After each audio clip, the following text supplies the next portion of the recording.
નમસ્કાર.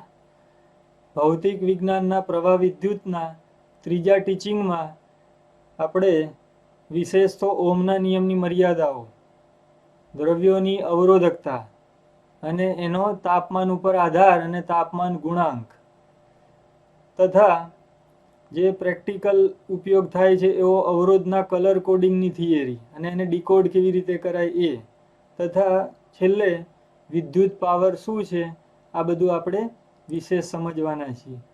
તો શરૂઆત કરીએ 3.6 ઓહમના નિયમની મર્યાદાઓ એટલે કે લિમિટેશન્સ ઓફ ઓહમ્સ લો.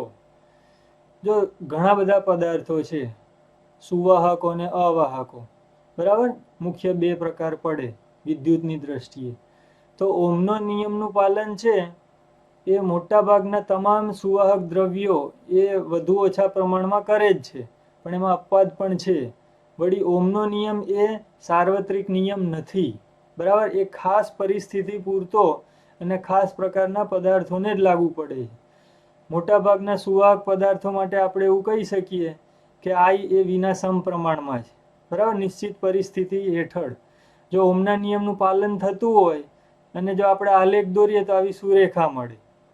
અને ઓહમના નિયમનું પાલન જ્યારે ના થાય ત્યારે સુરેખા છે એની જગ્યાએ આવો વક્ર પ્રકારનો આલેખ મળે, જે આપણે આગળ ડિટેલમાં સમજવાના છીએ. તો આ જે વક્ર છે એવું સૂચવે છે કે ઓહમના નિયમનું ત્યાં પાલન થઈ રહ્યું નથી, અને આ આલેખ એવું સૂચવે છે કે ત્યાં ઓહમના નિયમનું પાલન થાય છે. તો આ આઈ વી સંબંધ છે અથવા વી આઈ સંબંધ છે. સુરેખ સંબંધ પણ આપણે એને કહી શકીએ. અને આમાં બીજું એ છે કે વી અને આઈ ને અનન્ય સંબંધ છે, એટલે આપેલા વી માટે નિશ્ચિત આઈ મળશે, એકથી વધુ આઈના મૂલ્યો અહીંયા મળવાના નથી, બરાબર. આપણે લેબોરેટરીમાં વિદ્યુતના પ્રયોગો કરતા હોઈએ ત્યારે જે ધાતુના તાર વાપરીએ છીએ કોપરના, એક ઘટકથી બીજા ઘટકને જોડવા માટે, બરાબર. તો એ ધાતુના તારનો ઉપયોગ આપણે એટલા માટે કરીએ કે ત્યાં વીઆઈ સંબંધ સુરેખ જળવાઈ રહેશે, કારણ કે શુદ્ધ ધાતુ છે કોપર, તો એમાં એ જરૂરી છે, બરાબર. પણ ઘણા ડિવાઇસ એવા પણ છે, જો અહીંયા બીજો આલેખ આપણે સમજીએ કે જેમાં ઓહમના નિયમનું પાલન નથી થતું. એટલે આ યાદ રાખજો, એવું જરૂરી નથી કે તમામ સુવાહકો કે તમામ અર્ધવાહકો કે બીજા પદાર્થો ઓહમના નિયમનું પાલન કરે. ઘણા દ્રવ્યો એવાય છે જે ઓહમના નિયમનું બિલકુલ પાલન નથી કરતા. જો હવે આ બીજું સમજીએ, આ એક સેમિકન્ડક્ટર છે, અર્ધવાહક, બરાબર. ધારો કે પીએન જંકશન છે એટલે કે ડાયોડ, જેનો પરિચય તમને આગળ મળવાનો છે. જો આપણે ડાયોડનો આલેખ છે અહીંયા દર્શાવીએ તો એમાં એવું જાણવા મળે છે કે ફોરવર્ડ બાયસ એટલે કે એક પ્રકારે ડાયોડને જોડ્યો હોય એના ધન છેડા સાથે બેટરીનો ધન છેડો જોડીએ અને એના ઋણ સાથે બેટરીનો ઋણ, એને ફોરવર્ડ બાયસ કહેવાય. તો આલેખ આ રીતનો વક્ર મળે.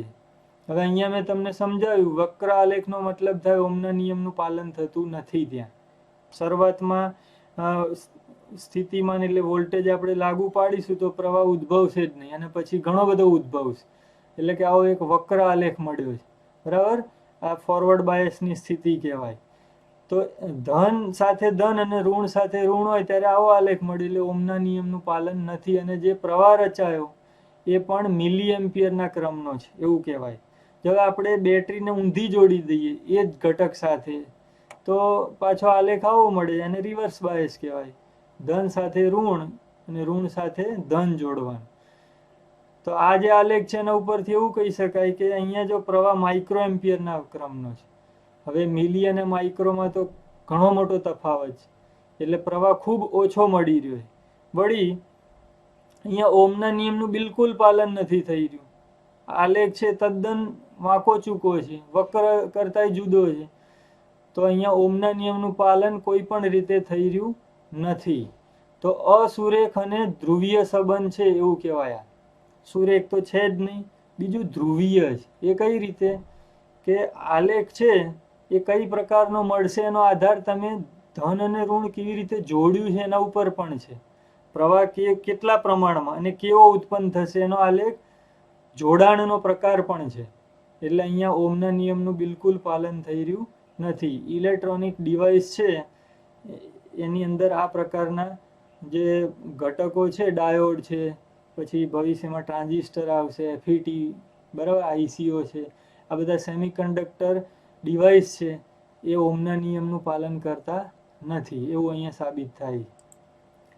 ત્રીજું સમજીએ, ગેલિયમ આર્સેનિડ. આ પ્રકારના જે દ્રવ્યો રહ્યા એમાં તો વળી સાવ જુદું જ જોવા મળે. જો આલેખ સુરેખ તો નથી જ, અહીંયા સુરેખ છે શરૂઆતમાં, પછી તો બિલકુલ નથી. અને વળી અહીંયા અનેક એક સંબંધ મળે. આ બેમાં તો એક એક સંબંધ હતા, આમાં તો એનું પાલન નથી થતું. જો આ સમજો, આ બાજુ વોલ્ટેજ લીધા છે, આ બાજુ વિદ્યુત પ્રવાહ જે મિલી એમ્પિયરના ક્રમમાં છે. હવે આટલો ભાગ છે આલેખનો, એમાં ધન અવરોધ જોવા મળ્યો. એટલે કે વોલ્ટેજ આપણે વધારીએ છીએ તો પ્રવાહ પણ વધે છે. એટલે એનો જે જ્યાં જોડ્યું છે ગેલિયમ આર્સેનિડ, એનો અવરોધ એટલા વિસ્તાર પૂરતો ધન મળે. હવે આપણે ત્યાંથી આગળ વોલ્ટેજ વધારીએ જ છે નિશ્ચિત દિશામાં, જોડાણનો પ્રકાર આપણે બદલતા નથી. એ જ સ્થિતિમાં વોલ્ટેજ વધારીએ તો અચાનક અહીંયાથી મહત્તમ અવરોધ મળીને પછી અવરોધ ઘટવા માંડે. બરાબર? એટલે વોલ્ટેજ વધારવા છતાંય પ્રવાહ વધ્યો નહીં, પણ ઉપરથી પ્રવાહ ઘટ્યો, તો એને ઋણ અવરોધની સ્થિતિ કહેવાય. તો ગેલિયમ આર્સેનિડમાં અવરોધ ધન પણ મળે છે અને ઋણ પણ મળે છે. એટલે પાછો પ્રવાહ ઘટ્યો, તો અહીંયા શું થશે? આ સ્થિતિ અને આ સ્થિતિમાં વોલ્ટેજ બદલ્યા આપણે, પણ પ્રવાહ એક જ સરખો મળશે. એટલે એવું કહી શકાય કે એક પ્રવાહ માટે બે વોલ્ટેજ મળ્યા, અથવા બે વોલ્ટેજ માટે એક સરખો જ પ્રવાહ મળ્યો. એટલે અહીંયા અનેક એક સંબંધ જોવા મળે, આઈ અને વી ના. તો અહીંયા પણ ઓહમના નિયમનું પાલન નથી થઈ રહ્યું. તો આ ગેલિયમ આર્સેનિડ છે, બરાબર, ઇલેક્ટ્રોનિક્સ પરિપથો છે, એમાં ડાયોડ અને ગેલિયમ આર્સેનિડ, ટૂંકમાં સેમિકન્ડક્ટર દ્રવ્યો છે, એ ખૂબ બહોળા પ્રમાણમાં વપરાતા હોય છે, જેનો અત્યારે આપણે પરિચય મેળવવાનો નથી. ફક્ત ઓહમના નિયમ પૂરતું આપણે આ સમજવાનું હતું કે સુરેખા મળે VI સંબંધોમાં તો જ ઓહમના નિયમનું પાલન થયેલું છે. જેવું ના મળે તો ઓહમના નિયમનું પાલન થતું નથી, એવું આપણે કહી શકીએ. તો જે અહીંયા ખાસ સમજો કે ઓહમના નિયમની પણ મર્યાદાઓ છે. ઓહમનો નિયમ એ સાર્વત્રિક નિયમ નથી, એવું આપણે કહી શકીએ. હવે જુદા જુદા દ્રવ્યોની અવરોધકતા, બરાબર, એનો આ ચાર્ટ આપ્યો છે, આપણે સમજીએ. જો હવે અહીંયા શરૂઆતમાં સુવાહકો આપ્યા છે, તો સુવાહક છે એની અવરોધકતા એ અર્ધવાહકો કરતા તો ઘણી ઓછી છે. જો અહીંયા 10⁻8 ઘાત છે, એટલે કે આનો અવરોધ ઓછો છે. ટૂંકમાં આપણે એવું કહી શકીએ કે સુવાહક દ્રવ્યોમાં મોટે ભાગે ધાતુઓ, જેનો અવરોધ ઓછો હોય. અર્ધવાહકોનો ધાતુઓ કરતા વધુ હોય અને અવાહકોનો ખૂબ વધુ હોય. તો અહીંયા જો દ્રવ્ય એના પ્રકારો સુવાહકો, અર્ધવાહકો અને અવાહકો, આ 3 પ્રકાર પડે. સુવાહકોમાં સૌથી સારા વાહકોમાં સોનું, ચાંદી વગેરે આવે. જો એમાં આટલા વિભાગ સુધી તો 10⁻8 ઘાત છે અવરોધકતા, અને આ જે મૂલ્ય છે 1.67 થી 98 સુધી, બરાબર. તો ચાંદી એ સારામાં સારો વાહક પદાર્થ છે. કિંમતમાં પણ સોના કરતાં એ સસ્તું છે. સૌથી ઉત્તમ તો સોનું છે, પછી ચાંદી છે. કિંમતની દ્રષ્ટિએ ઓછું હોય અને સારું સુવાહક હોય તો એ કોપર છે, જે ઘરના વાયરિંગમાં આજકાલ વપરાય છે. અને ઘણા બધા પરિપથમાં હવે વાયરિંગ કોપરનું હોય છે. તમે કોમ્પ્યુટરનું મધરબોર્ડ લઈ લો, મોબાઈલનું મધરબોર્ડ વગેરેમાં કોપર વાયરિંગ હોય છે, બરાબર. એલ્યુમિનિયમ છે, બહુ પહેલાં વપરાતું હતું, જ્યારે કોપર એટલું બધું અવેલેબલ નહોતું. ગવર્મેન્ટના ઘણા બધા ક્વાર્ટરમાં આજે પણ એલ્યુમિનિયમનું વાયરિંગ હોય છે, પણ હવે એલ્યુમિનિયમ વપરાતું નથી. એલ્યુમિનિયમ એ કોપર કરતાં ઘણું સસ્તું છે, પણ છતાંય કોપર એ ઘણું સારું છે. પછી ટંગસ્ટન, આયર્ન, પ્લેટિનમ વગેરે ધાતુઓ છે, જેનો અવરોધ આના કરતાં વધુ છે, બરાબર. મર્ક્યુરી છે, પ્રવાહી ધાતુ, હંમેશા પ્રવાહી મળે રૂમ ટેમ્પરેચર, તો એનો અવરોધ ઘણો બધો છે, 98 છે. પછી નિક્રોમ છે વગેરે છે, મિશ્ર ધાતુઓ, બરાબર, જેનો અવરોધ સારો એવો છે 100 આના સાપેક્ષમાં. પછી મેંગેનીન મિશ્ર ધાતુ છે. તો જે આ બધી મિશ્ર ધાતુઓ છે, આપણે આનું તારણ એવું કાઢી શકીએ કે આ ધાતુઓ કે મિશ્ર ધાતુઓ એનો અવરોધ અંદાજે 10⁻8 થી 10⁻6 એ ગાળામાં હોય છે, બરાબર. હવે આપણે અર્ધવાહકોને સમજીએ. જો અર્ધવાહકમાં કેવું છે, તાપમાન વધશે તો અવરોધકતા ઘટવાની છે, કારણ કે એમાં ρ છે એ કેટલું મળશે એ અશુદ્ધિઓના પ્રમાણ ઉપર આધાર રાખે. પણ સામાન્ય રીતે આપણે એવું કહી શકીએ કાર્બન, જર્મેનિયમ, સિલિકોન વગેરે જે આ જે અર્ધવાહકો છે એની અવરોધકતા 10⁻⁵ બરાબર, અને અહીંયા 0.46, 2300 વગેરે રેન્જમાં હોય. અને અવાહકો જેનો અવરોધ ખૂબ વધુ છે, ધાતુઓ કરતા 10⁸ ગણો વધુ અવરોધ છે, એટલે અવાહક છે, આપણે એવું જ કહેવું પડે. તો શુદ્ધ પાણી, બરાબર, પાણી છે વિદ્યુતનું આ જો એનો અવરોધ જો 10⁵ ઓહ્મ એ રેન્જમાં છે. ગ્લાસ એટલે કાચ 10⁻14. પછી કઠણ રબર એ વિદ્યુતનું સારામાં સારું અવાહક ગણાય છે. એટલે ઇલેક્ટ્રિશિયનો છે એ વિદ્યુતનું કામ કરતા હોય ત્યારે રબરના બૂટ અને ગ્લોવ્સ પહેરતા હોય, બહુ આદર્શ રીતે કામ કરતા હોય તો આનો ઉપયોગ કરતા હોય. પછી મીઠું છે, જો મીઠું ઘન સ્વરૂપમાં હોય, બરાબર, સ્ફટિક સ્વરૂપમાં, તો એ પણ અવાહક છે. પણ જો એમાં પાણી ઉમેરી દઈએ તો એ બંને પાછી એ જે લિક્વિડ બનશે એ વાહક થઈ જશે. પછી ફ્યુઝડ પીગળેલું ક્વાર્ટઝ છે એ પણ અવાહક છે. તો આ એક તમને પરિચય મળે પદાર્થોનો, બરાબર, વાહકતા અથવા અવરોધકતા અને અવરોધની દ્રષ્ટિએ, એટલે આ કોઠો આપેલો છે. અને એક ખાસ યાદ રાખજો, અવરોધકતાની સંજ્ઞા એ ρ છે અને અવરોધની R છે. જો હવે આપણે એક પ્રેક્ટિકલ વસ્તુ સમજવાના છીએ, વચ્ચે એ પણ લઈ લઈએ. આ જે અવરોધકતા છે એનો આપણે વ્યવહારિક ઉપયોગ કરવો હોય તો અવરોધ બનાવવા પડે, બરાબર, નિશ્ચિત મૂલ્યના એવા નિશ્ચિત અવરોધ ધરાવતા એવા ઘટકો નાના, અને ક્યારેક બદલવું પડે તો બદલી શકાય એવા પણ મૂળ રાશિ અવરોધ છે. તો અવરોધનો પ્રેક્ટિકલ ઉપયોગ કેવી રીતે કરી શકાય હવે ટોપિક લેવાના છે. તો સૌથી પહેલા આપણે અવરોધોના પ્રકારો સમજીએ, જે રોજિંદા જીવનમાં ને લેબોરેટરીમાં વપરાય છે એવા.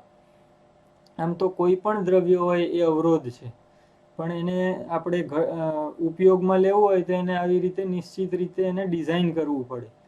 તો જો કાર્બન ફિલ્મ અવરોધ છે, કાર્બન કોમ્પોઝિટ અવરોધ છે, મેટલ ફિલ્મ છે, મેટલ ઓક્સાઇડ છે, આ પોટેન્શિયોમીટર છે નાની સાઇઝનું, વેરિયેબલ રેઝિસ્ટરો છે, ફોટો રેઝિસ્ટર છે, વાયર બાઉન્ડ રેઝિસ્ટર છે, સરફેસ માઉન્ટ રેઝિસ્ટર છે, SMD પ્રકારના, થર્મિસ્ટર છે, બરાબર, આ બધા પ્રકાર છે અવરોધના.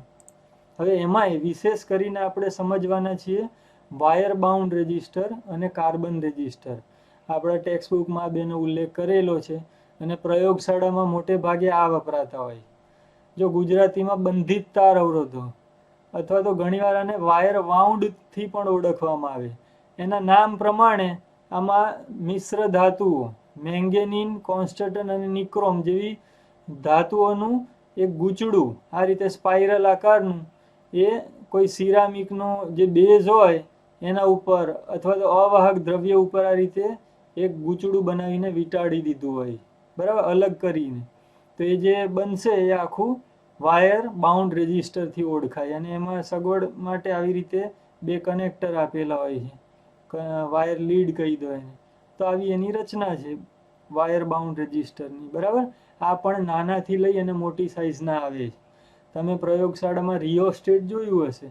રિયોસ્ટેટ એ એક પ્રકારનું વાયર બાઉન્ડ રેઝિસ્ટર જ છે, પણ એમાં વિશેષ કરીને એ વેરિયેબલ પણ છે પાછું, બરાબર. આની બીજી વિશેષતા એ છે કે આ ખૂબ ઊંચા વોટ ઉપર પણ આનો ઉપયોગ કરી શકાય, જેમાં વિદ્યુત શક્તિ એ વધુ પ્રમાણમાં વપરાતી હોય, વોટેજ ઊંચા હોય, બરાબર, એવા સાધનોમાં પણ આ વપરાય છે. અને આનો અવરોધની રેન્જ છે એ અમુક 1000 સુધીની જ હોય, બરાબર, આ એની મર્યાદા છે. તો યાદ રાખજો, પ્રયોગશાળાનું રિયોસ્ટેટ એ વાયર બાઉન્ડ રેઝિસ્ટરનું એક આપણને સમજાય એવું ઉદાહરણ છે. બીજા છે કાર્બન અવરોધ. અને નામ એવું એટલા માટે આપ્યું છે કે આમાં વિશેષ તરીકે આપણે કાર્બન વાપરવાના છીએ ગ્રેફાઇટના ફોર્મમાં, એટલે આને આપણે કાર્બન રેઝિસ્ટરથી ઓળખીશું. આના પણ પ્રકારો પડે છે, જો અહીંયા પ્રકાર બતાડ્યા છે. કાર્બન કમ્પોઝિટ પણ કહેવાય છે આને, કાર્બન કોમ્પોઝિટ CCR થી પણ એને ઓળખવામાં આવે, ટૂંકમાં કાર્બન રેઝિસ્ટર. જો એની રચના સમજવાનો એક પ્રકાર સાદામાં સાદો. આમાં શું હોય છે, ગ્રેફાઇટ, સિરામિક ડસ્ટ અને રેઝિન વગેરેનું મિશ્રણ કરી અને આવું કાર્બન સિલિન્ડર એક તૈયાર કરેલું હોય છે, બરાબર. અને એને એની સાથે બે આવા કનેક્ટિંગ લીડ જોડેલા હોય, એની ઉપર એક આવું અવાહક પડ ચડાવી દઈએ, પ્રોટેક્શન લેયર, અને તો આખો જે અવરોધ બને એને કાર્બન અવરોધ કહેવાય. આ સાઇઝમાં બહુ નાના હોય છે એકદમ, એની વિશેષતા છે. જો આ બીજું બતાડ્યું છે, આ છે કાર્બન ફિલ્મ સિરામિક, બરાબર, એટલે કે આ ફિલ્મ ટાઈપનું રજિસ્ટર છે. આની રચના થોડી જુદી છે. આમાં શું હોય છે, આ જે કાર્બનનો સિલિન્ડર બનાવે એની જગ્યાએ આવી કાર્બનની ફિલ્મ એ સિરામિક રોડ ઉપર કે ટ્યુબ ઉપર આ રીતે સ્પાઇરલ આકારે વીંટાળેલી હોય છે અથવા બનાવેલી હોય છે, અને એમાં બે ધાતુના છેડા આ રીતે બહાર કાઢેલા હોય. તો અહીંયા આ જે દેખાય છે એ કાર્બન ફિલ્મ છે, અને આ જે સફેદ જેવું દેખાય છે એ સિરામિક ટ્યુબ છે, બરાબર. એના ઉપર એને ખોતરીને અથવા તો વીંટાળીને બનાવેલું હોય. તો આવી અને એની ઉપર આવી કાચની ટ્યુબ અથવા તો અવાહક કોઈ દ્રવ્ય એનાથી એને જડેલું હોય પ્રોટેક્શન માટે, જેથી એ બગડે નહીં. તો આ રીતે બને છે આ બંને અવરોધો, કાર્બન અવરોધો. એની રચનામાં તમને પૂછે તો આટલું જ કહેવાનું, ગ્રેફાઇટ, બરાબર, ગ્રેફાઇટ બ્લેન્ડ અથવા તો ગ્રેફાઇટ ડસ્ટ, સિરામિક ડસ્ટ અને રેજિન, આ બધાનું એ મિશ્રણ છે. હવે આની બીજી વિશેષતા એ છે કે આ ઓછા વોટ ઉપર જ કામ કરી શકે. આ બહુ હાઈ વોટ ડિવાઇસ હોય, ધારો કે ગીઝર છે, બરાબર, ઇસ્ત્રી છે, જૂના પંખાના રેગ્યુલેટર હતા, એસી છે, એ એટલા બધા હાઈ વોટ ઉપર આને ઉપયોગમાં લઈ શકાય નહીં. બીજું કે આના અવરોધની રેન્જ સારી એવી મળે છે, 10⁹ ઓહ્મ સુધી આના અવરોધો મળે છે, જે આમાં નહોતું. અને વિશેષ કરીને આ અવરોધો પ્રચલિત એટલા માટે થયા છે, એક તો કોમ્પેક્ટ છે, નાની સાઇઝમાં મળે અને કિંમતમાં ખૂબ સસ્તા હોય છે. આ બે એના મોટા ફાયદા છે, એટલે આ બહુ જ બહોળા પ્રમાણમાં એનો ઉપયોગ થાય છે. હવે આ સાઇઝમાં નાના બનાવીએ તો એનું મૂલ્ય શોધવું અઘરું પડે, કારણ કે એની ઉપર છાપી શકાય નહીં એનું મૂલ્ય કેટલું છે. એટલે એમાં આવી એક ખાસ પદ્ધતિ વિકસાવવામાં આવી છે, એને કહેવાય છે કલર કોડ પદ્ધતિ, બરાબર. આ કલર કોડ છે એની સહેલામાં સહેલી મેથડ છે, આપણે સમજવાના છે.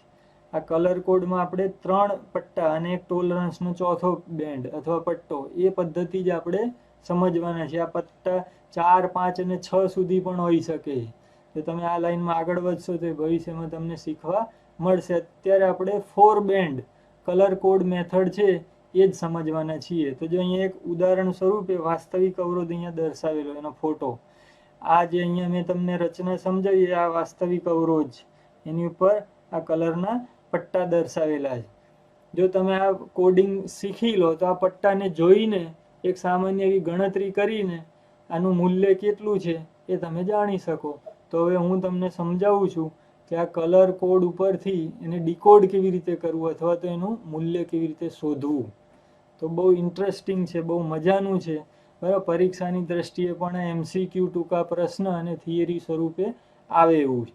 તો સમજીએ. જો હવે આ દરેક પટ્ટો છે કલરનો, એની સાથે એક નિશ્ચિત સંખ્યા જોડાયેલી છે, અને એ સંખ્યા છે એ તમને આ રીતે યાદ રાખો. એની ટ્રીક પણ હું તમને બતાવવાનો છું. તો દરેક કલર એક નિશ્ચિત સંખ્યા છે એવું યાદ રાખવાનું. તો જો અહીંયા બતાડેલો છે ચાર્ટ, આને કહેવાય છે અવરોધ માટેનો વર્ણ સંકેત ચાર્ટ અથવા તો કલર કોડ ચાર્ટ. એમાં કાળો કલર છે એનો કોડ છે 0, કથ્થાઈનો છે 1, લાલનો કોડ છે 2, નારંગીનો 3, પીળાનો 4, લીલાનો 5, વાદળીનો 6, જાંબલીનો 7, ભૂખરો એનો 8 અને સફેદ એનો 9 છે. પછી ગોલ્ડ, સિલ્વર અને રંગવિહીન અથવા કોઈ રંગ જ ના હોય, કોઈ બેન્ડ જ પટ્ટો જ ના હોય, એવું બને. તો એના માટે 5%, 10%, 20% આ અનુક્રમમાં યાદ રાખવાનું, બરાબર. અંગ્રેજીમાં પણ યાદ રાખો, black, brown, red, orange, yellow, green, blue, violet, grey, white, golden, silver, colourless. આ રીતે પણ યાદ રાખો, તમને જે યોગ્ય લાગે. જો અહીંયા આપણે સમજીએ કે આ પીળા કલરનો પટ્ટો છે એની સાથે સંકળાયેલી સંખ્યા છે 4. તો અહીંયા લખવાનું આ ખાનામાં 4. આ એક સ્ટ્રક્ચર યાદ રાખજો. ખાલી બોક્સ ગુણ્યા 10, 10ની ઘાત ઉપર ખાલી બોક્સ, પ્લસ માઇનસ ખાલી બોક્સ, ટકા અને ઓમ. આ એક સ્ટ્રક્ચર યાદ રાખશો. અને આ ચાર્ટ યાદ રાખશો તો તમે કોઈ પણ રેજિસ્ટર 4 બેન્ડ વાળો એને ડીકોડ કરી શકશો. તો જો પીળો કલર છે તો એની સાથે સંકળાયેલી સંખ્યા છે 4, તો અહીંયા 4 લખવાના. બરાબર. પછી આ જે કલર છે એ જાંબલી છે, તો જાંબલી સાથે સંકળાયેલી સંખ્યા છે એ 7 છે, તો અહીંયા આપણે 7 દર્શાવવાના.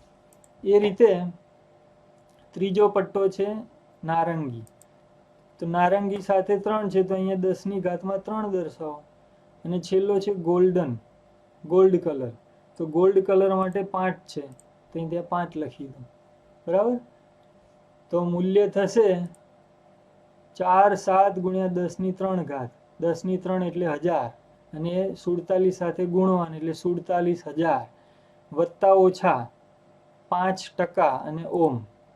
જો વત્તા ઓછા 5%નું અર્થઘટન આ રીતે થાય, 47,000 ના 5% આમાં ઉમેરો, અને 47,000 ના 5% 47,000 માંથી બાદ કરો, તો જે મળશે એ આટલું હશે, 44,650 થી 49,350 ઓમ. તો એવું કહેવાય કે આ જે અવરોધ છે એ અવરોધનું મૂલ્ય આટલાથી આટલું છે. આની વચ્ચેનું પણ લઈ શકાય. હવે આવું શા માટે? તો અંદરનું જે દ્રવ્ય છે એ તાપમાન પ્રમાણેનો અવરોધ છે થોડો ઘણો બદલાતો હોય, જેને ટોલરન્સ અથવા તો વિચલન અથવા સહનશીલતા પણ કહેવાય. ખાસ તો વિચલન શબ્દ યોગ્ય છે કે આટલી આમાં ત્રુટિ છે એમ પણ કહી શકો. તો 5% મૂલ્ય છે એનું વધઘટ થઈ શકે. બરાબર.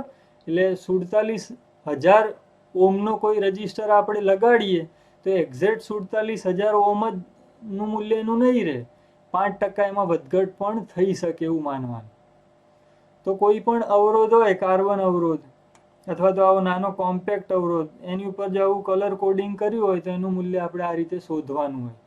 હવે દર વખતે આવો ચાર્ટ છે આપણને યાદ રહે નહીં, ભૂલી પણ જવાય, તો એની પણ એક ટ્રીક છે. બરાબર. એમાંની એક ટ્રીક તમને, આ એક શબ્દ યાદ રાખો, BB રોય, કોઈ વ્યક્તિ એનું નામ BB રોય, ગોસ બોમ્બે વાયા ગેટ વે. જો આ શબ્દ તમે યાદ રાખશો અને એને આવી રીતે દર્શાવી દેશો, એનો પહેલા અક્ષર લઈ લો અને એને આ રીતે લખી દો, તો તમને આખો ચાર્ટ ઓટોમેટિક યાદ રહેશે. પરીક્ષામાં આપણે શરૂઆતની 2-5 મિનિટ ફ્રી હોઈએ ત્યારે રફ પેજ હોય એની ઉપર આ ચાર્ટ આ રીતે આ જે શબ્દ લખી, આખું વાક્ય લખીને એના પહેલા અક્ષરોથી આવો ચાર્ટ છે તમે બનાવી શકો, અને પછી કોઈ પણ પ્રકારની ભૂલ ના પડે એ રીતે તમે કોઈ પણ અવરોધનું મૂલ્ય આ રીતે ડીકોડ કરી શકો. તો હવે તમે પ્રેક્ટિસ કરી શકો આની, અને તમને આવડી જાય એટલે અહીંયા થોડું હું તમને 2 પ્રશ્નો પણ પૂછીશ અને પછી તમને હોમવર્કમાં પણ આપીશ. જો આપણે રેઝિસ્ટન્સનું કલર કોડિંગ શીખી રહ્યા છીએ, આ બધા વાસ્તવિક અવરોધોના અહીંયા ફોટા બતાડ્યા છે. જો હવે અહીંયા ભારતના રાષ્ટ્રધ્વજ એ કલરના કોડ આપેલો છે, એનું આપણે ડીકોડિંગ કરીએ. ઘણીવાર 1 માર્ક્સમાં પૂછાય, કેસરી, સફેદ અને લીલો એવા 3 કલરના પટ્ટા આપેલા છે, અને ચોથો છે સોનેરી, ગોલ્ડન. બરાબર. તો એ આપ્યું છે. તો કેસરી, તો BB રોય વાળો આટલો ચાર્ટ છે યાદ રાખો, BB રોય. તો કેસરી ઓરેન્જ છે એ 3જા નંબર એટલે 3 લખી દેવાના. સફેદ વ્હાઈટ 9મા નંબરે છે, તો એની જોડે 9 લખો, ગુણ્યા 10 ની ઘાત. લીલો રંગ 5, તો 10 ની 5 ઘાત એટલે ગુણ્યા 1 લાખ એટલે 39 લાખ થયું. બરાબર. 5 મીંડા આવશે 10 ની 5 ઘાત, કારણ કે ગ્રીન કલર છે લીલો એ 5 સંખ્યા સાથે જોડાયેલો છે, એનું કોડિંગ 5 છે ડીકોડિંગ, તો એ 5 મીંડા આપશે. Plus or minus golden colour, એનું ટોલરન્સ કે વિચલન એ 5% આવશે. તો આ રીતે દર્શાવાય. દર વખતે એવું જરૂરી નથી કે કલર આપ્યો હોય ને એનું મૂલ્ય શોધો એવો જ પ્રશ્ન પૂછાય, ક્યારેક ઊંધું પૂછાય. અમુક મૂલ્ય આપ્યું હોય અને બેન્ડ કહેવાય એ શોધો.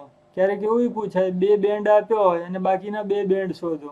જે એક એવું ઉદાહરણ લઈએ, ધારો કે એક આવો અવરોધ આપ્યો છે અથવા એક અવરોધ છે ડેમેજ થઈ ગયો છે અને પાછળના 2 બેન્ડ છે કલરના એ નીકળી ગયા છે, તો આનું મૂલ્ય કેવી રીતે શોધવું? તો મલ્ટીમીટરથી એ અવરોધ છે એનું મૂલ્ય માપી લેવાનું. ધારો કે માપતા આટલું મળ્યું, 1500 ± 5% ઓમ મળ્યું, આ 5% કદાચ નાય મળે તો 1500 ઓહ્મ મળ્યું.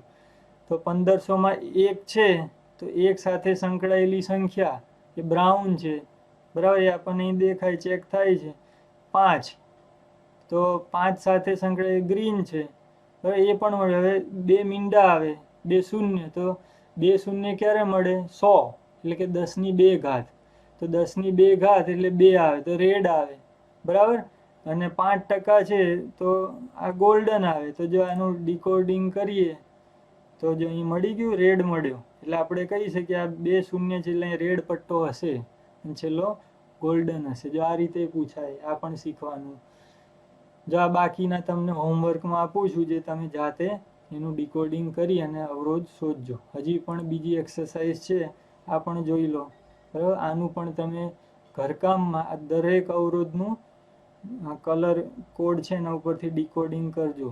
જો અહીંયા એવું જરૂરી નથી કે પહેલો પટ્ટો એ આવો જોઈએ. તમને હાથમાં અવરોધ પકડીએ તો પેલો ગોલ્ડન આવે, પણ ગોલ્ડન કલરનો આ જે ટોલરન્સ વાળા પટ્ટા છે એ થોડાક જુદા આપ્યા હશે, ગેપ હશે વચ્ચે. એટલે આપણે શરૂઆત ગોલ્ડન, સિલ્વર કે કલર લેસથી નહીં કરવાની. શરૂઆત અવરોધને આમ પકડો કે આમ પકડો, હંમેશા આને જ પહેલો ગણવાનો. જો આ અવરોધ આમ હોય તો એ પહેલું અહીં ગણવાનું. એટલે હંમેશા પહેલું આ બાજુ જો એવું નથી, પહેલું ગમે તે સાઈડમાં હોય, બરાબર. ગોલ્ડન, સિલ્વર ને કલર લેસ એ છેલ્લે જ રાખવાના. અને તો અહીંયા આ પહેલો પટ્ટો થશે, આ બીજો ના ત્રીજો, અહીંયા પહેલો, બીજો, ત્રીજો.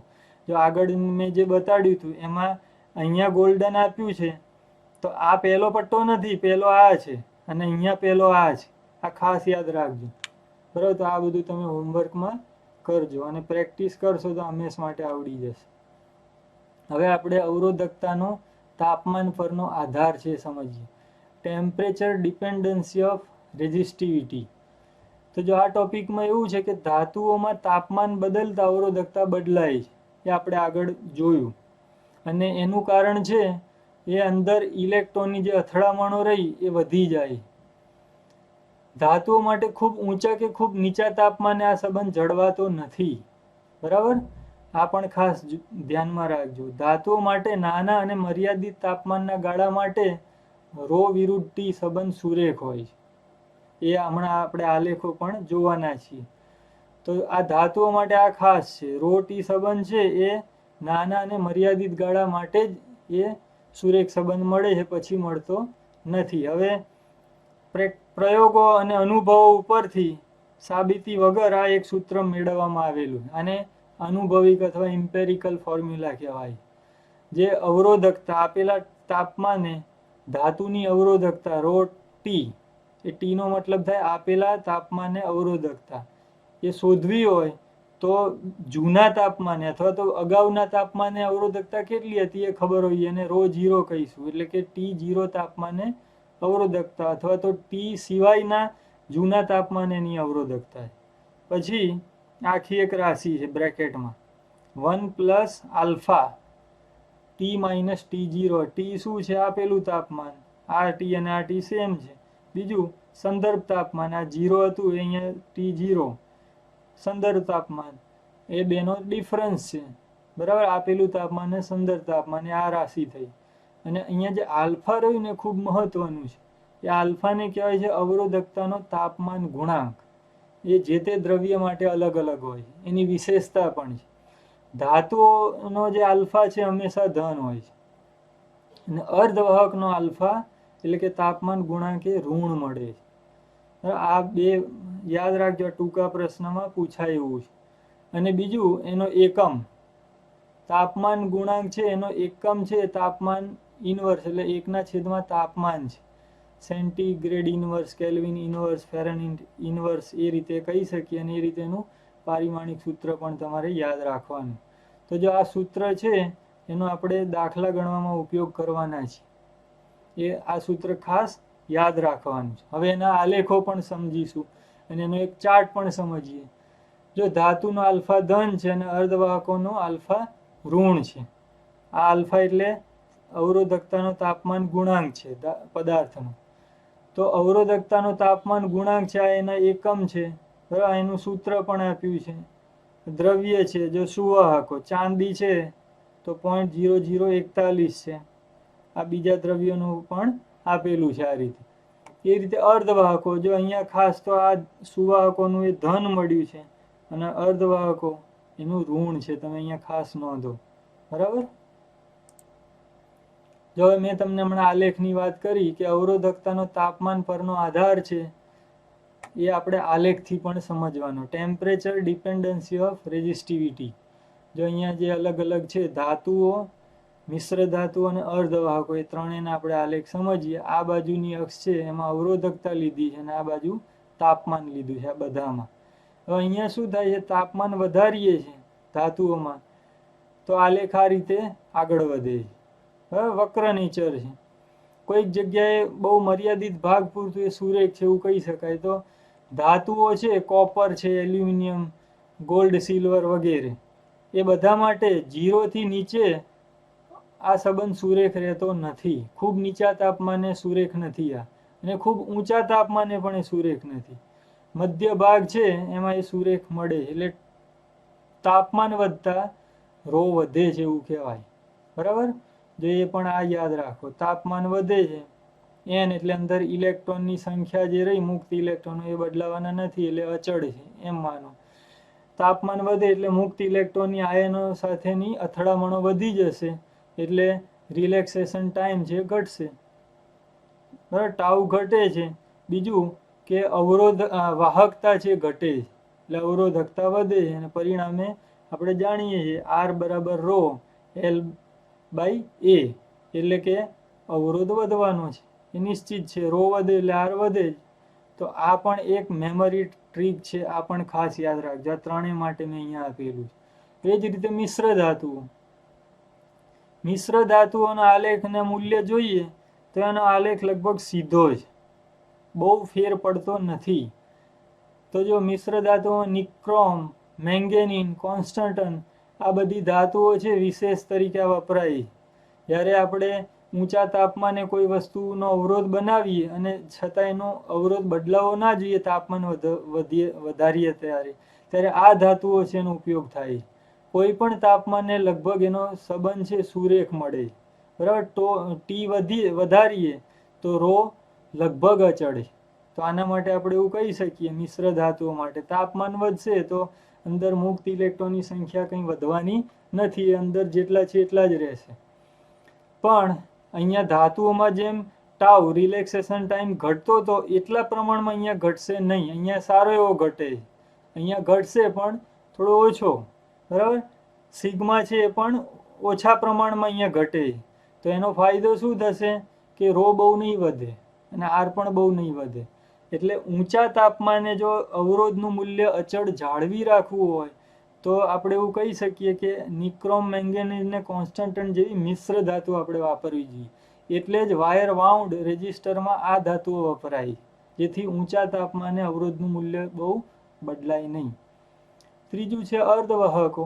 તો અર્ધવાહકોમાં ρ T અવરોધકતા અને તાપમાનનો જે સંબંધ છે એ સુરેખ નથી. આના કરતાં ઉપરથી ઊંધું જ. તાપમાન વધે છે તો રોનો આલેખ નીચે આવે.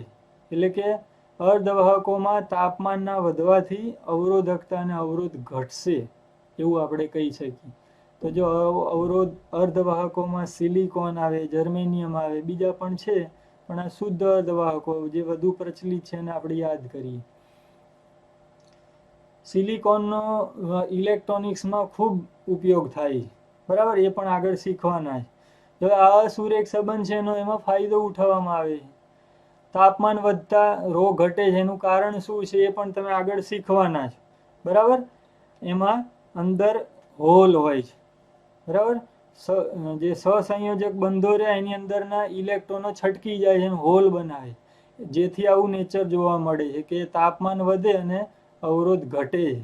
એનું મૂળ કારણ એ છે. તો અહીંયા આપણે એવું તારણ કાઢી શકીએ, તાપમાન વધશે તો જો આ બેમાં n અચળ રહેતું હતું. આ પણ લોજિકલ છે કે ધાતુનો ટુકડો છે એમાં કંઈ ઇલેક્ટ્રોન તો વધવાના નથી. પણ અહીંયા આશ્ચર્ય છે, અંદર મુક્ત ઇલેક્ટ્રોનની સંખ્યા જે વિદ્યુતના વહન માટે જવાબદાર છે એ અહીંયા n છે, આમાં બંને n ગણવાના. બરાબર. મુક્ત અને મુક્ત જેવા બરાબર, જમ્પ મારીને આગળ વધતા જે આગળ શીખવાના એ બંનેના કારણે એન વધે છે તાપમાન વધવાથી. બરાબર, તો આ બહુ જટિલ પ્રક્રિયા છે જે આપણે બહુ ડીપમાં અત્યારે નથી લેતા. ટૂંકમાં એવું કહી શકાય, તાપમાન વધવાથી અર્ધવાહકોમાં ઇલેક્ટ્રોનની સંખ્યા ઘનતા વધે છે. એટલે તાપમાન વધ્યું તો એન વધ્યું. બરાબર, જે ટાઉ છે એ ઘટ્યું છે. આ કોમ્પ્લિકેટેડ છે એટલે આની બહુ આપણે ચર્ચા કરી શકીએ નહીં. એટલું ચોક્કસ કહી શકાય કે સિગ્મા છે એ વધે છે, વાહકતા વધી તાપમાન વધવાથી. અને અહીંયા હતું એનું ઊંધું થશે, અવરોધકતા અને અવરોધ બંને ઘટશે. તો જો અર્ધવાહકો માટે આ ખાસ યાદ રાખજો, અર્ધવાહકો જેમ વધુ ગરમ થશે, ઊંચા તાપમાને આવશે, એમ એનો અવરોધ ઘટવાનો છે, અવરોધકતા ઘટે છે એવું આપણે કહી શકીએ. હવે આપણે એક ઉદાહરણનો દાખલો સમજી લઈએ. ઉદાહરણ 3.3, એક ટોસ્ટર આપ્યું છે. ટોસ્ટર પછી ઇસ્ત્રી છે, ઇલેક્ટ્રિક કેટલી છે, ઓવન છે, ગીઝર છે, આ બધાની રચના સરખી જ હોય છે. એમાં એક ધાતુની કોઇલ હોય છે, એટલે કે અવરોધ, જેમાં વિદ્યુત પ્રવાહનું વહન થવાથી જૂલ અસરથી એ ગરમ થશે. આ બધા સાધનો છે એ ગરમ થાય એના માટે જ બનેલા છે. તો જે અહીંયા રચના બતાડી છે, બેટરી છે 230 વોલ્ટ. અહીંયા ડીસી આપણે ધ્યાનમાં લઈશું. ઘરમાં તો આપણે એસી વાપરીએ, પણ અહીંયા આ ચેપ્ટર ડીસીનું છે, તો આપણે ડીસી સોર્સ જોડેલો. ધારો કે પ્રવાહ અહીંયા રકમ પ્રમાણે 2.68 એમ્પિયર વહે છે. આ જે કોઇલ છે એનો અવરોધ માની લો કે 73.5 છે, બરાબર, ઓમ એવું ધારી લો. નિક્રોમનો તાર વાપર્યો, જે અહીંયા બધી વર્ણન કરેલું છે. એક ઇલેક્ટ્રિક ટોસ્ટરમાં ગરમ કરવા માટે નિક્રોમ તારનો ઉપયોગ કરેલો. જ્યારે તેમાંથી અવગણ્ય પ્રવાહ પસાર થાય, એટલે કે ઓરડાના તાપમાને, ત્યારે 27 ડિગ્રીએ તેનો અવરોધ 73.5. જ્યારે ટોસ્ટરને 230 વોલ્ટે જોડી દઈએ ત્યારે અમુક સેકન્ડ બાદ પ્રવાહનું મૂલ્ય 2.68 એમ્પિયર થાય અને પછી એ સ્થાયી થઈ જશે. અહીંયા એવું થશે, પ્રવાહ ચાલુ કરશો એટલે હમણાં આપણે શીખી ગયા કે ધાતુનો અવરોધ છે થોડા પ્રમાણમાં વધી શકે અને પછી બધું સ્થિર થાય, એટલે આવું લખ્યું છે. તો નિક્રોમ તારનું સ્થાયી તાપમાન કેટલું હશે? નિક્રોમ તાર માટે સંકળાયેલ તાપમાનના ગાળા પરનું સરેરાશ અવરોધનો તાપમાન ગુણાંક વગેરે બધું આપેલું છે. બરાબર, દાખલો બહુ સહેલો છે, સમજીએ. પ્રારંભમાં તાર ઓરડાના તાપમાને હશે ત્યારે એનું તાપમાન માની લો કે T1 છે. બરાબર, એ T1 હશે કે સ્વિચ ચાલુ કરી નથી ત્યારે, અને સ્વિચ ચાલુ કર્યા પછી થોડી સેકન્ડો પૂરતું પણ. થોડા સમય પછી આ તાર ગરમ થવા માંડશે, તાર અથવા કોઇલ. તો થોડા જ સમયમાં એનું તાપમાન વધીને T2 થઈ જશે T1 માંથી. અને એનો અવરોધ છે એ R1 માંથી, ધારો કે પહેલા જે હતું એ R1 હતું ને હવે R2 છે માની લો, R2 થશે અને વિદ્યુત પ્રવાહ સ્થાયી થઈ જશે.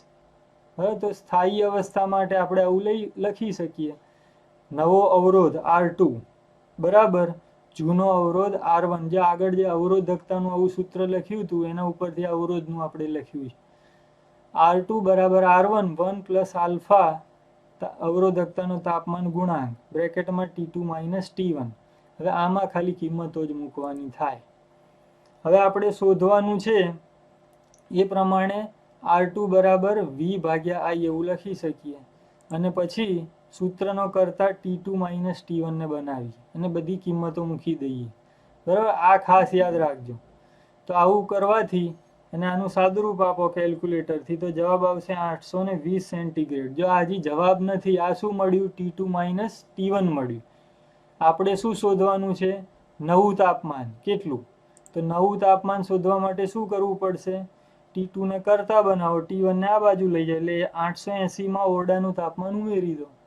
તો આ જે કોઇલ છે એ જ્યારે ગરમ થાય ત્યારે એ કેટલા તાપમાને હશે? અંદાજે 847 સેન્ટીગ્રેડ તાપમાને હશે. એટલે આપણે જે ઘરે ટોસ્ટર વાપરીએ છીએ એ ટોસ્ટર જ્યારે કોઇલ એની ફૂલ ગરમ થઈ ગઈ હોય ત્યારે એનું તાપમાન અંદાજે 847 હજારની આજુબાજુ છે એવું આપણે કહી શકીએ. એ 847 સેન્ટીગ્રેડ ટેમ્પરેચરે હોય છે. બરાબર, આ દાખલો જો આ રીતે યાદ રાખશો તો ખૂબ સહેલો બની જશે. હવે એક બીજો ઉદાહરણ સમજીએ. ઉદાહરણ 3.4.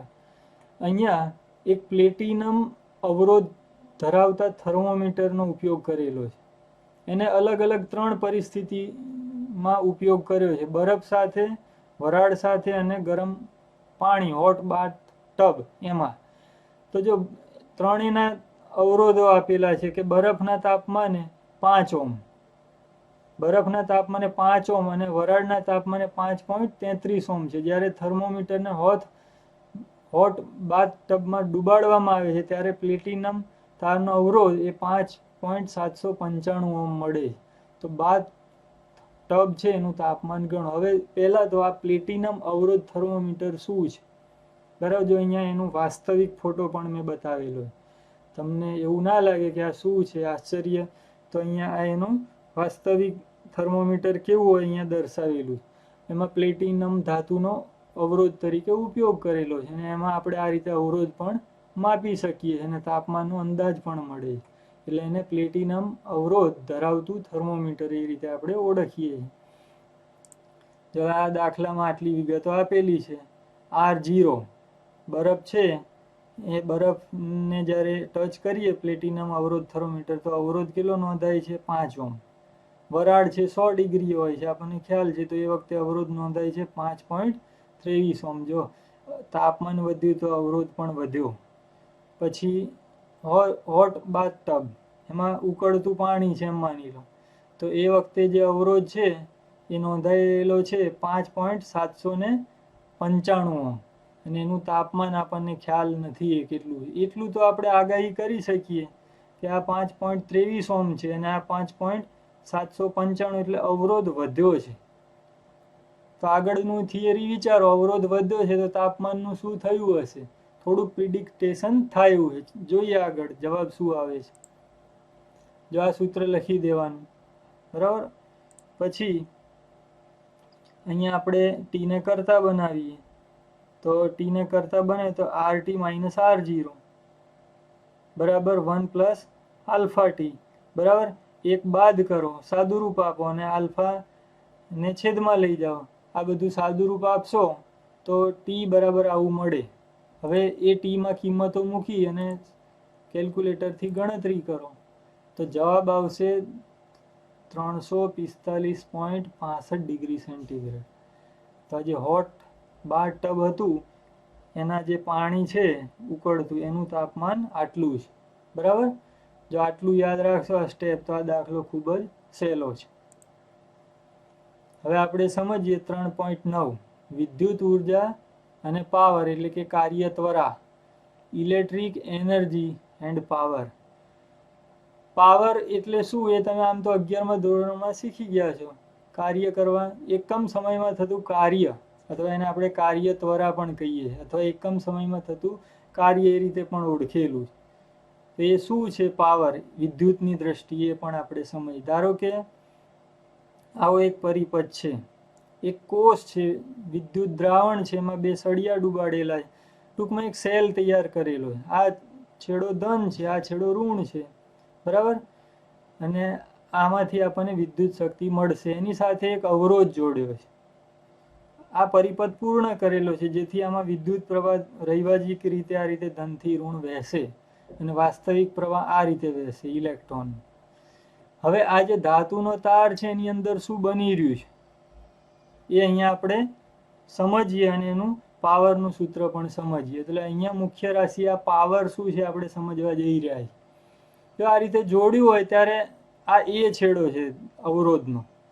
ધારો કે ધન બન્યો છે તો એનું સ્થિતિમાન ઊંચું હોય, એ છેડાનું સ્થિતિમાન અહીંયા ઊંચું છે એમ દર્શાવવાનું. બી છેડો ઋણ છે તો જેનું વીજ સ્થિતિમાન નીચું હશે એના સાપેક્ષમાં, એટલે આપણે અહીં લખવાનું VA અને VB. વિદ્યુત સ્થિતિમાનનો તફાવત અહીંયા મળશે કારણ કે આ ઊંચું છે આ નીચું છે, એટલે VA માઇનસ VB બરાબર V મળશે, વિદ્યુત સ્થિતિમાનનો તફાવત, બરાબર? હવે ધાતુની અંદર સુવાહકની અંદર આવી રચના હોય, ધન આયનો હોય, મુક્ત ઇલેક્ટ્રોન હોય, વિદ્યુત ક્ષેત્ર અહીંયા લાગુ પાડેલું છે ધનથી ઋણ તરફ, એટલે ઇલેક્ટ્રોન છે ડ્રિફ્ટ ગતિ અનુભવતા હોય, ઘસડાઈને સ્થાનાંતર કરતા હોય અને પ્રવાહ રચાતો હોય. જે આખું જે આ ચિત્ર રહ્યું દ્રશ્ય એ મગજમાં રાખી અને આ જવાબ આપણે શોધીએ. એક ઇલેક્ટ્રોનને ધ્યાનમાં લો, તો આ રીતે અથડાતો આગળ વધી રહ્યો છે, બરાબર. એ પણ આપણે ધ્યાનમાં લેવાનું છે. અને એ થી બી સુધી ઇલેક્ટ્રોનને પહોંચતા લાગતો સમય છે, માની લો કે ડેલ્ટા ટી છે, આમ ધારી લઈએ. જો અહીંયા જે આખી પરિસ્થિતિ રહી એને આપણે 3 રીતે સમજી શકીએ. ધાતુનો ટુકડો છે વિદ્યુત ક્ષેત્રની ગેરહાજરીમાં, એ વખતે ઇલેક્ટ્રોન ગતિ તો કરતા જ હોય છે આડી અવડી, બરાબર, અહીંયા બતાવી છે. પણ એમાં સ્થિતિમાનનો તફાવત નહીં હોય એટલે કોઈ ઉર્જાના ફેરફારની ગણતરીનો કોઈ પ્રશ્ન નથી. પણ જ્યારે આપણે એને સ્થિતિમાન હેઠળ રાખ્યો હોય, એટલે કે વિદ્યુત ક્ષેત્રની અસર હેઠળ, ત્યારે શું થાય, એ ઊંચા સ્થિતિમાનથી નીચા સ્થિતિમાન તરફ એ ગતિ કરશે ઇલેક્ટ્રોન. એટલે ઉર્જાના ફેરફારો પણ થશે, ડ્રીફ્ટ ગતિ અનુભવશે. તો હવે આપણે અહીંયા એ જે બીજો કેસ છે એ ધ્યાનમાં લઈએ છીએ કે વિદ્યુત ક્ષેત્રની અસર હેઠળ અહીંયા ગતિ કેવી રીતે થઈ રહી છે, શું પરિણામો આવી રહ્યા. બીજું, એમાં આપણે 2 રીતે વિચારી શકીએ. જે આયન છે ગતિ કરી રહ્યો છે વિદ્યુત ક્ષેત્રની અસર હેઠળ, એ ધન આયનો સાથે અથડામણો અનુભવે નહીં એવી પરિસ્થિતિ, એવું બનવાનું તો નથી જ, પણ ખાલી આ સમજવા માટે કલ્પના કરો કે અથડામણો થતી જ નથી. તો થશે શું, ઇલેક્ટ્રોન છે ધનથી ઋણ તરફ પ્રવેગી ગતિ અનુભવશે, કારણ કે વિદ્યુત ક્ષેત્રનું વિદ્યુત બળ લાગશે એટલે પ્રવેગ ઉદ્ભવશે અને એની ઉર્જા વધશે. બરાબર સમજો. જો ઇલેક્ટ્રોન કે આયન, ધન આયન કે ઋણ આયન, એ ગતિ દરમિયાન અથડામણો ન અનુભવે તો એની ગતિ વિદ્યુત ક્ષેત્રની અસર હેઠળ પ્રવેગી થશે, અને એ પ્રવેગી ગતિ હેઠળ ગતિ કરશે તો એની ઉર્જા વધવી જોઈએ.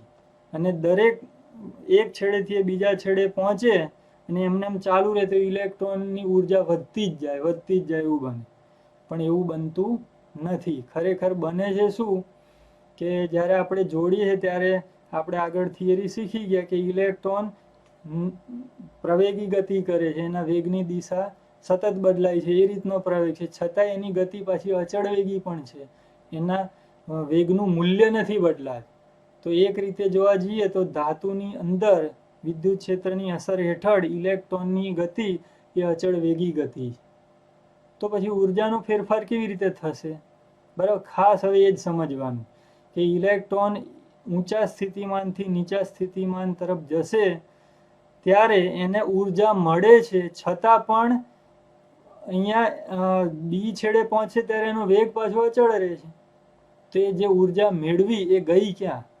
તો આપણે એવું કહી શકીએ કે દરેક અથડામણે ઉર્જા ગુમાવે છે, અને ઉર્જા ગુમાવતો એ પોતાના વેગની દિશા બદલે છે, ડ્રીફ્ટ અનુભવે છે, અને પછી ડ્રીફ્ટ વેગવાળી અચળ વેગી ગતિ કરે છે. અને એના કારણે અહીંયા જે ઉર્જા ગુમાવી, એને એ ગુમાવેલી જે ઉર્જા રહી એના કારણે જ આપણે આ કાર્ય ત્વરા અને પાવર એ ગણી શકીએ, બરાબર. તો તમે જોજો ધાતુનો તાર કે કોઈ પણ ડિવાઇસ છે એ ચાલતો હોય ત્યારે એ ગરમ થાય, એ ઉષ્મા સ્વરૂપે ઉર્જા વેડફે, અને બીજું કાર્ય પણ થાય છે. એટલે જે આપણે ઉર્જા આપી એના 2 ભાગ પડશે, ઉષ્મા સ્વરૂપે વેડફાતી ઉર્જા, અને આપણે જે કરાવવા માંગીએ છીએ, ધારો કે ટ્યુબલાઇટ છે તો એ પ્રકાશ પણ આપશે, બલ્બ પણ પ્રકાશ આપશે, કોઈ બીજું સાધન છે એ કંઈક બીજું કાર્ય કરશે, તો ઉર્જાના 2 ભાગ પડશે. આપણે જે ઈચ્છીએ છીએ એમાં વપરાયેલી ઉર્જા વિદ્યુતની અને ઉષ્મા સ્વરૂપ. પણ બંને કેસમાં વિદ્યુત ઉર્જાનું રૂપાંતર તો થયું જ, બરાબર. અને એ આપેલા સમય માટે થયું, એટલે આપણે પાવર તો ગણી જ શકીએ. હવે એ પાવર આપણે ગણીએ તો ડેલ્ટા ક્યુ વિદ્યુતભાર એ થી બી પહોંચે ત્યારે તેની સ્થિતિ ઉર્જામાં થતો ઘટાડો કેટલો છે અહીંયા ગણીએ તો ડેલ્ટા યુ બરાબર યુબી માઇનસ યુએ. ધારો કે અહીંયા સ્થિતિ ઉર્જા યુએ છે, અહીંયા યુબી છે, તો એ ઘટી કેટલી, તો યુબી માઇનસ યુએ જેટલી. તો આપણે હવે સ્થિતિ ઉર્જા શું છે, તો વિદ્યુત ભાર ગુણ્યા સ્થિતિમાન છે, તો યુ બરાબર વીક્યુ અથવા ક્યુવી. તો એના ઉપરથી જો આ લખ્યું delta Q into VB minus V, અહીંયા સ્થિતિમાન વીએ છે, અહીંયા વીબી છે, અહીંયા ઉર્જા યુએ છે, અહીંયા ઉર્જા યુબી છે. તો આ બાદબાકી કરવાથી આપણે એવું કહી શકીએ delta Q into minus V, કારણ કે વીબી ઓછું હશે, વી એ વધુ હશે, એટલે નાનામાંથી મોટું બાદ થતા જવાબ ઋણ આવશે. તો અહીંયા ડેલ્ટા ક્યુ બરાબર પાછું આપણે આઈટી લખી શકીએ, એટલે જે સ્થિતિ ઉર્જામાં થતો ઘટાડો છે અહીંયા ઋણ મળ્યો, બરાબર. માઇનસ આઈ ડેલ્ટા ટી ઇન્ટુ વી. હવે ઉર્જા સંરક્ષણના નિયમ પ્રમાણે આપણે એવું કહી શકીએ કે આ જે ઉર્જાનો ફેરફાર થયો એ ઉર્જા છે એટલી જ ગતિ ઉર્જા હોય અને એટલું જ કાર્ય પણ હોય અને એટલી જ ઉષ્મા ઉર્જા અથવા તો રૂપાંતરિત થયેલી ઉર્જા હશે. બરાબર.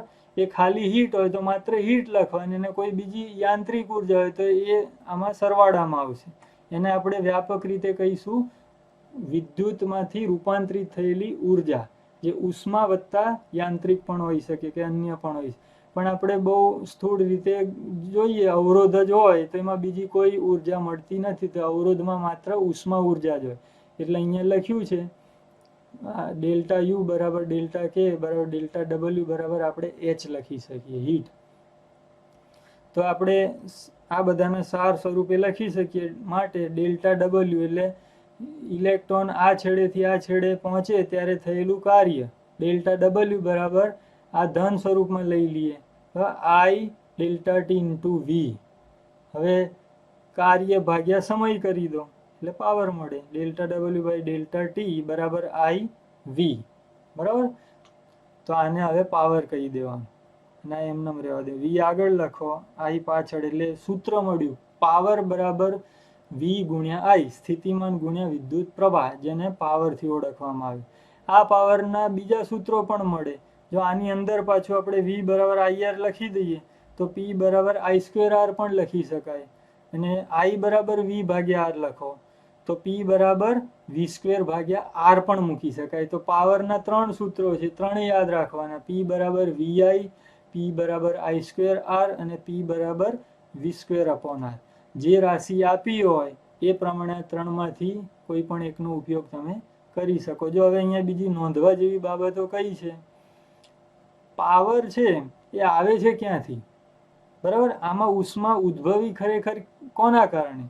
તો જ્યાં સુધી આમાં રાસાયણિક પ્રક્રિયા ચાલુ રહેશે અથવા તો કોષ, સેલ કે બેટરી, એમાં જ્યાં સુધી ઉર્જા હશે ત્યાં સુધી અહીંયા ઉષ્મા સ્વરૂપે પાવર વેડફાતો રહેશે અથવા તો રૂપાંતરિત થતો રહેશે. એટલે આપણે એવું કહી શકીએ પાવર વિદ્યુત કોષની રાસાયણિક પ્રક્રિયા ચાલુ રહે ત્યાં સુધી મળશે. જ્યારે સેલ નકામો થઈ જશે અથવા સેલની જ ઉર્જા પૂરી થઈ જશે ત્યારે અહીંયા પણ ઉષ્મા સ્વરૂપે મળતી ઉર્જા બંધ થઈ જશે અથવા રૂપાંતરણ બંધ થશે. બીજું, જે એકમ સમયમાં વ્યય પામતી ઉર્જા અથવા તો ખર્ચાતી વિદ્યુત ઉર્જા છે જેને આપણે પાવર કે કાર્ય દ્વારા કહી શકીએ. આને આપણે એ રીતે પણ શબ્દમાં કહી શકીએ. હવે વ્યય પામતી ઉર્જા એને સમજીએ શું છે. વિદ્યુત ભારે પ્રાપ્ત કરેલી ઉર્જા ઉષ્મા રૂપે વેડફાઈ જાય તેને ઓહમિક લોસ પણ કહેવાય. આ જૂલ અસર પણ છે. બરાબર. વિદ્યુત ભારને ઉર્જા કોને આપી? સેલે. પણ એ ઉર્જા જ્યારે અવરોધની અંદર ઇલેક્ટ્રોન એક છેડેથી બીજે છેડે પહોંચ્યો ત્યારે એ ઉષ્મા સ્વરૂપે વેડફાઈ ગઈ. જો અવરોધ ના હોય અને ધારો કે પંખો હોય તો એ ગતિ ઉર્જા સ્વરૂપે વેડફાઈ ગઈ, એમ કેવું પડે. તો આપણે અહીંયા અવરોધના કેસમાં એને ઓહમિક લોસ કહીશું. અને દરેક ડિવાઇસમાં ઓહમિક લોસ વધુ ઓછા પ્રમાણમાં હોય છે. બરાબર. એટલે ઓહમિક લોસ તો બધામાં હોય જ, પણ એનું પ્રમાણ 100% લઈને અમુક ટકા સુધી અલગ અલગ હોઈ શકે. તો જો આ પાવરનો પરિચય હતો, બરાબર, એની થિયરી. હવે આનો જ્યાં બહુ વ્યાપક પ્રમાણમાં ઉપયોગ થાય છે એ ખૂબ મોટું વ્યવહારિક ઉદાહરણ છે છેલ્લું, એ આપણે સમજીએ. 3.9.2 એ ટોપિક છે પાવર પ્રસારણ, પાવર ટ્રાન્સમિશન માં વી શા માટે વધુ રાખવામાં આવે. જો આવો સીધો એક પ્રશ્ન છે, એનો જવાબ આપણે સમજીએ. તમને કદાચ ખ્યાલ નહીં હોય, સિટીમાં ને ગામડામાં જે કંઈ વિદ્યુત ઉર્જા એ પાવર સ્ટેશનમાંથી આવે. પાવર સ્ટેશન એ સ્ટીમ આધારિત હોય કે ન્યુક્લિયર પણ હોય કે સોલાર પણ હોય, ગમે તે પ્રકારનું હોઈ શકે, પવનચક્કીનું હોય, કોઈ પણ પ્રકારનું પાવર સ્ટેશન છે. મોટે ભાગે જીઈબી કે એવું કંઈક લઈ શકીએ આપણે.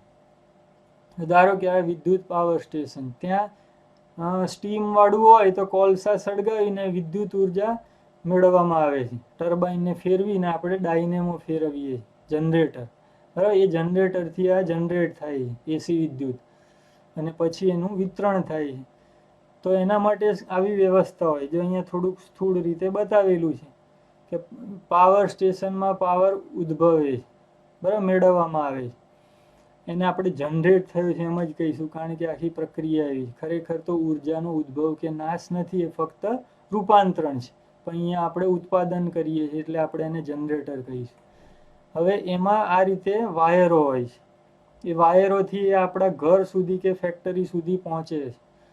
હવે જો આમાં બે ઓપ્શન છે, ઊંચા વોલ્ટેજ રાખીને વીજળી પહોંચાડી શકાય કાં તો ઊંચો પ્રવાહ રાખીને. એમાંથી આ ઓપ્શન પસંદ કરવામાં આવે. ઊંચા સ્થિતિમાને વિદ્યુત શક્તિ એ આપણા સુધી પહોંચાડવામાં આવે. આવું શા માટે? જો એનું કારણ સમજીએ. ઉત્પાદિત પાવર ધારો કે P બરાબર VI છે, બરાબર. જ્યાંથી ઉત્પાદન થાય ત્યાંથી પહોંચાડવાનું છે ઘર કે ફેક્ટરી, એ ઘણી વખત 100 થી હજારો માઇલ દૂર હોય છે. આટલે દૂર તો એને પહોંચાડવા માટે આવા લાંબા લાંબા વાયરોનું એક આખું નેટવર્ક બિછાવેલું હોય. તમે જોયું હશે રસ્તાઓમાં આવા પોલ, થાંભલાનું આખું નેટવર્ક હોય. એને આપણે ટ્રાન્સમિશન લાઇન કહીએ. ટ્રાન્સમિશન લાઇન એ ધાતુના તાર જ છે. ધાતુના અવરોધ હોય છે, આપણે શીખી ગયા. તો અહીંયાથી અહીંયા જ્યારે વિદ્યુત શક્તિ પહોંચે અથવા ગતિ કરતા વિદ્યુત ભારો પહોંચે ત્યારે એને સારો એવો અવરોધ છે એનો સામનો કરીને અહીંયા પહોંચવાનું છે. એટલે એવું બની શકે કે એની જે ઉર્જા છે જે એને પાવર સ્ટેશને આપી છે એ અહીંયા પહોંચતા સુધી બધી વેડફાઈ જાય ઉષ્મા સ્વરૂપે, એવું બની શકે. તો પછી અહીંયા પહોંચાડવાનો કોઈ મતલબ રહે નહીં, બરાબર. આખું જે તંત્ર છે ફેલ જાય. આપણે વિદ્યુત શક્તિ એ કંઈ વ્યય કરવા માટે ઉત્પન્ન કરી નથી, એનો અહીંયા ઉપયોગ કરવાનો. તો અહીંયા પરિસ્થિતિ એવી છે કે વિદ્યુત શક્તિ ઉત્પન્ન પણ થવી જોઈએ અને એ પૂરેપૂરી અથવા મહત્તમ પહોંચવી પણ જોઈએ. તો એના માટે આ ટ્રીક ઉપયોગ કરવામાં આવશે. હવે અહીંયા કંઈક તો પાવરનો વ્યય થતો જ હશે, એ આપણે ગણીએ. કેબલમાં અથવા ટ્રાન્સમિશન લાઇનમાં ઉષ્મા સ્વરૂપે વ્યય થતો પાવર ધારો કે PC બરાબર આપણે આગળ શીખી ગયા. એનો અવરોધ ધારો કે RC છે, બરાબર. અને પ્રવાહ વહેતો પ્રવાહ I હોય તો PC બરાબર I2RC લખી શકાય. અને એનું સાદું રૂપ આપીએ તો I બરાબર અહીંયાથી પાછું P ભાગ્યા V એટલે P² ભાગ્યા V², એ રીતે મૂકી શકીએ. તો પહોંચતો પાવર ધારો કે અહીંયા જે ઘટી ગયો એટલો લખીએ તો P માંથી આટલું ઘટી જાય તો P ફાઇનલ PF બરાબર P - PC. આ PF આપણે ગમે તેમ કરીને વધારવું છે. P અચળ છે તો PC ઘટાડવું પડે, નક્કી છે. તો PC નું સૂત્ર શું છે? P² RC/V². હવે RC તો બદલી શકાય નહીં, વાયરોના અવરોધ અચળ હોય, એ નખાઈ ગયા પછી અચળ હોય, બરાબર. P છે P², એ અહીંયા જે ઉત્પાદન થઈ રહ્યું છે એ પણ મહદઅંશે અચળ જ હોય. તો આપણા હાથમાં ફક્ત V છે જે આસાનીથી બદલી શકાય, એટલે કે આના વોલ્ટેજ. જો આપણે અહીંયા આ જે પાવર ઉદ્ભવ્યો એને બહુ ઊંચા વોલ્ટેજે આ મોકલીએ તો ફાયદો શું થશે? V² વધશે તો PC ઘટશે, PC ઘટશે તો PF વધશે, બરાબર. તો એટલા માટે અહીંયા V વધુ રાખવું પડે. એ V વધારવા માટે અહીંયા સ્ટેપ અપ ટ્રાન્સફોર્મર ગોઠવવામાં આવે છે. એટલે જે ઉત્પાદિત પાવર છે એ પાવરના વોલ્ટેજ ખૂબ જ વધારવામાં આવે, 1000 વોલ્ટ કરી દેવામાં આવે. તો તમે જોજો આવા જે પોલ હોય એમાં અમુક 1000 વોલ્ટ, 10,000 વોલ્ટ ને એવું લખેલું હશે કેવીમાં, બરાબર. એટલે એને ઘણીવાર કેવી લાઈનો પણ ઓળખવામાં આવે. હવે આટલા બધા વોલ્ટ વાળો જે પાવર છે આપણા ઘરમાં સીધો વાપરીએ તો બધું નુકસાન થાય, બગડી જાય. એટલે અહીંયા જે સ્ટેપ અપ કર્યો પાવરને, એ પાવરને સ્ટેપ ડાઉન એટલે કે એના વોલ્ટેજ ઘટાડવા પડે. તો સિટી એરિયામાં જ્યાંનો ઉપયોગ કરવાનો છે ત્યાં સૌથી પહેલાં આ પાવરના વોલ્ટેજ ડાઉન કરવા માટે સ્ટેપ ડાઉન ટ્રાન્સફોર્મર લગાવેલું હોય. અને પછી આપણા ઘરમાં 220 થી 230 વોલ્ટ ઉપર આપણે એનો ઉપયોગ કરીએ, બરાબર. તો આખી મિકેનિઝમ છે, આખી ટ્રીક છે. તો PC ચલે છે 1/V², જેથી કરીને V વધારીએ તો આ PC ઘટે. તો જો V વધુ રાખવામાં આવે તો PC ઘટાડી શકાય. તેથી V વધારવા માટે સ્ટેપ અપ પહેલા, અને પછી એ વધી ગયેલું છે આપણે વાપરી શકીએ, એનો ઉપયોગ સીધો તો થાય ને, એટલે પાછું સ્ટેપ ડાઉન કરી અને એનો ઉપયોગ કરવો પડે. તો સ્ટેપ અપ અને સ્ટેપ ડાઉન એવા બે પ્રકારના ટ્રાન્સફોર્મર એ અનિવાર્ય હોય છે, બરાબર. આ ટ્રાન્સફોર્મર શું છે એની રચના તમે આગળ એસી વિદ્યુતમાં શીખવાના છે. તો તમને આ સમજાયું હશે. બહુ ઇન્ટરેસ્ટિંગ છે આ સમજવું એ પણ, કે આપણા ઘરમાં જે વિદ્યુત શક્તિ આવે છે એ કેવી કેવી રીતે પ્રોસેસ થઈને પહોંચે છે. બીજું તમને એક બીજું પણ ઉદાહરણ આપી દઉં. તમે ઘરમાં મોબાઈલ ચાર્જ કરો છો ત્યારે 220 વોલ્ટની પણ જરૂર નથી હોતી. ત્યારે તો માંડ 4 થી 5 વોલ્ટની જરૂર હોય. તો તમે અહીંયા એક નાનું ચાર્જર લગાવો. એ ચાર્જર છે એમાં પણ એક પાછું બીજું સ્ટેપ ડાઉન ટ્રાન્સફોર્મર હોય, અથવા તો એવો વિદ્યુત પરિપથ હોય છે ઇલેક્ટ્રોનિક હોય, તો જે વોલ્ટેજને ડાઉન કરી અને પછી મોબાઈલને ચાર્જ કરે. તો જો અહીંયા કેટલો બધો પાવર ઉત્પન્ન થયો એનો આપણે આ રીતે ગોઠવણી કરી અને જરૂર પૂરતો આપણે પાવર છે વાપરી શકીએ, એના માટે આ બધી ગોઠવણી છે. તો અહીંયા આપણે આ ટોપિક પાવરનો પૂરો કરીએ છીએ. તમને જે કંઈ મેં શીખવાડ્યું એ સારી રીતે સમજાયું હશે. ના સમજાયું હોય તો તમે વધુ વખત જુઓ, એનું મનન કરો, બરાબર, અભ્યાસ કરો. તમે મને પ્રશ્ન પણ પૂછી શકો છો કોમેન્ટ કરીને. તો આનો સારી રીતે અભ્યાસ કરશો તો પરીક્ષામાં માર્ક્સ પણ સારા મળશે. અપેક્ષા રાખું કે તમે સારો અભ્યાસ કરી અને સફળતા મેળવો.